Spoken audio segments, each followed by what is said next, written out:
Zeilinger, la física y Dios. ¿Quién es Anton Zeilinger? Pues fue galardonado con el Premio Nobel de Física en 2022, junto a otros dos investigadores, John Clauser y Anton Aspect. Estos tres trabajaron en algo muy complicado, que es el entrelazamiento cuántico. Estos investigadores trabajaron durante mucho tiempo en demostrar de forma práctica, con experimentos, una curiosidad teórica que predecía la física cuántica y que era el entrelazamiento de dos partículas subatómicas. La física cuántica nos muestra que en el mundo subatómico las cosas no suceden con arreglo a nuestra intuición y a lo que estamos acostumbrados a vivir en la vida macroscópica, digamos, y las partículas hacen cosas que nos cuesta muchísimo comprender y que van contra nuestra lógica. Por ejemplo, el efecto túnel, una partícula que es capaz de atravesar una montaña de energía potencial sin pasar por la parte más alta de energía, sino que atravesando como si hiciera un túnel, ¿no? Y pasar al otro lado, de manera que es algo que no podemos ver en los objetos habituales de nuestra vida. O la cuestión de la medida, que por ahí empezó la física cuántica, es decir, la necesidad de que haya un error mínimo cuando se miden dos propiedades de una partícula a la vez, tiene que haber un error mínimo, y una interpretación de esa incertidumbre original de Werner Heisenberg, que es la interpretación de Copenhague, que viene a decir que cuando una partícula no se la está midiendo, una determinada propiedad, que puede tener, por ejemplo, dos estados distintos, vamos a llamarles alfa y beta, la partícula no es que tenga uno de esos dos estados que no sabemos cuál es porque no lo estamos midiendo, es que no tiene ninguno. ¿Esto qué quiere decir? Pues sí, algo así como decir que mientras no cojamos una moneda, la moneda está dando vueltas en el aire y no sabemos si está en cara o en cruz, está en los dos estados de forma superpuesta. En el momento en que la agarramos, la moneda colapsa a uno de los dos estados cara o cruz, y eso es lo que se llama el colapso cuántico.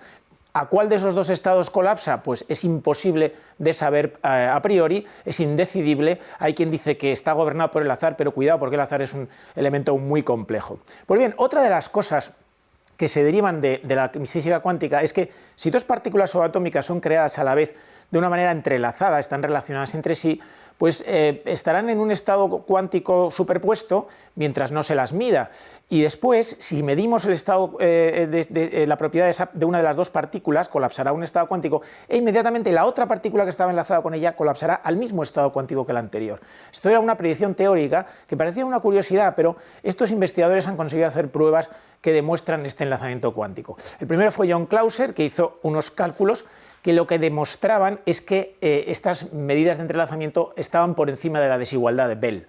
Es decir, no se debían a una variable oculta, porque algunos decían, bueno, a lo mejor lo que sucede es que cuando creas las dos partículas enlazadas hay una variable oculta que ya lleva la información del estado en el que van a colapsar previamente. Entonces no es que exista, que luego si se separan, no es que exista un viaje de información de la una a la otra, de una forma instantánea un poco rara, no.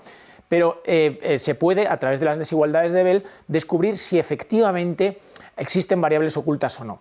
Lo que dicen las desigualdades de Bell es que si hay una variable oculta, la correlación entre dos propiedades no puede superar una determinada cifra, un determinado número. Pues con los modelos matemáticos que desarrolló John Clauser, demostró que en el caso de las partículas subatómicas entrelazadas sí que se superaba la desigualdad de Bell, por lo tanto no había variables ocultas.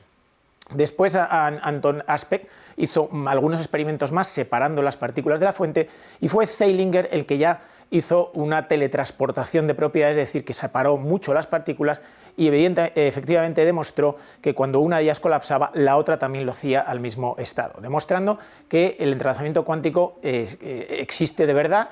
Y además que no es solamente una curiosidad que sirva para que aquí hagamos un vídeo, etcétera, es que sobre esto están basados algunas de las aplicaciones más prometedoras de la informática, por ejemplo, con los ordenadores cuánticos, la informática cuántica y todo esto, que se basan en este tipo de cuestiones, que nos va a llevar a resolver problemas muy complejos matemáticos y además también a cambiar todo el sistema de claves y de seguridad de los ordenadores, porque a través de los ordenadores cuánticos pues no van a servir lo que utilizamos ahora mismo. Pero bueno, esto es harina de otro costal.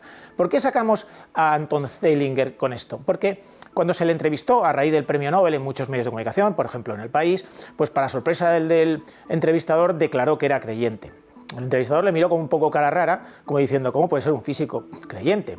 Y él recordó el caso de Newton, el primer gran científico moderno de la historia, que escribió el libro que todo el mundo considera el mejor libro de ciencia que jamás se ha escrito, Los Principia Mathematica. Y sin embargo, Newton escribió muchas más cosas de religión, porque era una persona extraordinariamente creyente y religiosa.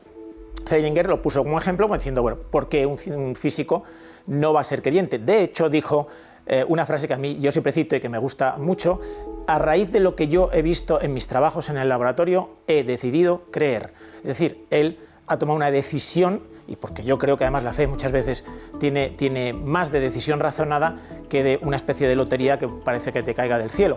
Efectivamente, él a través de la ciencia llegó a Dios. ¿Por qué? ¿Por qué en su trabajo llegó a Dios trabajando sobre algo tan extraño como es la física cuántica? Pues eso lo vamos a explicar en el siguiente vídeo, y vamos a ver también hablar de otro de los 3 que recibieron este premio Nobel, John Clauser, que se ha hecho también conocido, pero por otra cosa que no tiene nada que ver. Como siempre, si te gusta la ciencia, no olvides poner comentarios y darle al like a estos vídeos y difundirlo entre tus amistades.